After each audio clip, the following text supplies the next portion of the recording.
Tonight, tensions between North and South Korea seeming to decrease. The two bitter enemies talking on a DMZ hotline for the first time in 2 years. But President Trump now raising that temperature in a fiery tweet after Kim Jong Un threatened he had a nuclear button and the U.S. in his range. President Trump writing, "Will someone from his depleted and food-starved regime please inform him that I too have a nuclear button, but it is a much bigger and more powerful one than his, and my button works." The tweet sending shockwaves, including from former Vice President Joe Biden. The only war that's worse than one that's intended is one that's unintended.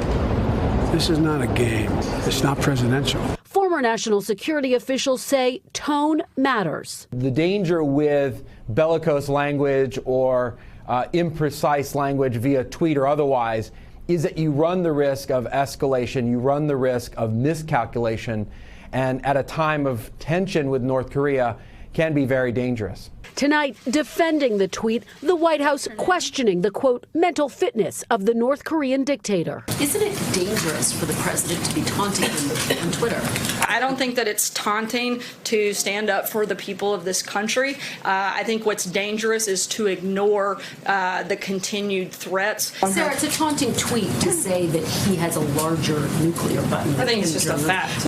While Kim Jong Un claims to have a nuclear button, the reality in the U.S., there isn't one. Instead, President Trump is followed at all times by a nuclear football, this briefcase carried by military officials with codes that could transmit a launch order. All of it would involve a conversation between the president and his top military officials. The president's very well aware of how the process works and what the capacity of the United States is, and I can tell you that it's greater than that of North Korea.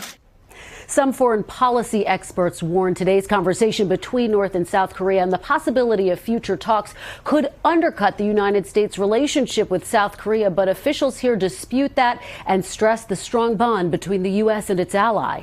Hey, NBC News fans, thanks for checking out our YouTube channel. Subscribe by clicking on that button down here and click on any of the videos over here to watch the latest interviews, show highlights, and digital exclusives.